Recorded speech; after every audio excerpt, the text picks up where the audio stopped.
வணக்கம். இப்போ ப்ளே ஸ்டோர்ல போயிட்டு நம்ம பிடிஎஸ் ரைட்ஸ் ஆப் எப்படி டவுன்லோட் பண்றது?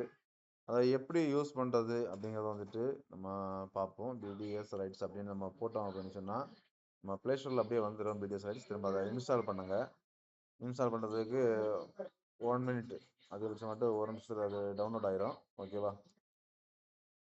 டவுன்லோட் ஆன பிறகு ஓப்பன் பண்ணுங்க.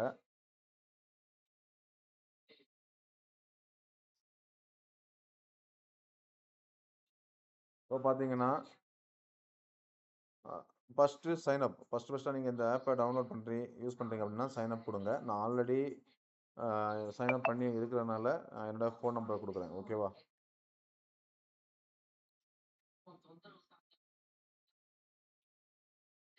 ஓடிபி குடுத்தீங்கன்னா, ஓடிபி அது ஆட்டோமேட்டிக்கா ஜெனரேட் ஆயி அதுக்குள்ள வந்துரும். ஓகேவா? திரும்ப வந்துட்டு அதோட லொகேஷன் கேட்குது. ஓகேவா? அவ்வளோதான். இப்போ இதே நார்மலா இருக்கக்கூடிய ஆப். திரும்ப இத வந்து டிரைவர்ஸ் நீங்க இத டவுன்லோட் பண்ணியிருந்தீங்க அப்படின்னு சொன்னா, இதுல 3 கோடு இருக்கு பார்த்தீங்களா டாப்ல. அத டச் பண்ணீங்க அப்படின்னா, கீழ பாருங்க. இப்போ நான் ஆல்ரெடி என்னோட அக்கவுண்ட் ஆக்டிவா இருக்கனால ஆக்டிவ்னு காமிக்குது. இல்லன்னு சொன்னா, இதுல அப்ளை ஃபார் டிரைவர் அப்படின்னு சொல்லிட்டு ஒரு ஆப்ஷன் வரும். ஓகேவா? அப்ளை ஃபார் டிரைவர் அப்படின்னு சொல்லிட்டு ஒரு ஆப்ஷன் வரும். இத நீங்க அதுல டாக்குமெண்ட்ஸ் கொஞ்சம் கேட்கும். உள்ள போகும்போது கொஞ்சம் டாக்குமெண்ட்ஸ் கேட்கும். அதெல்லாம் ஃபில் பண்ணி நீங்க சப்மிட் பண்ணீங்க அப்படின்னா, உங்க அக்கவுண்ட் 24 மணி நேரத்துல ஆக்டிவேட் ஆகும். ஓகேவா?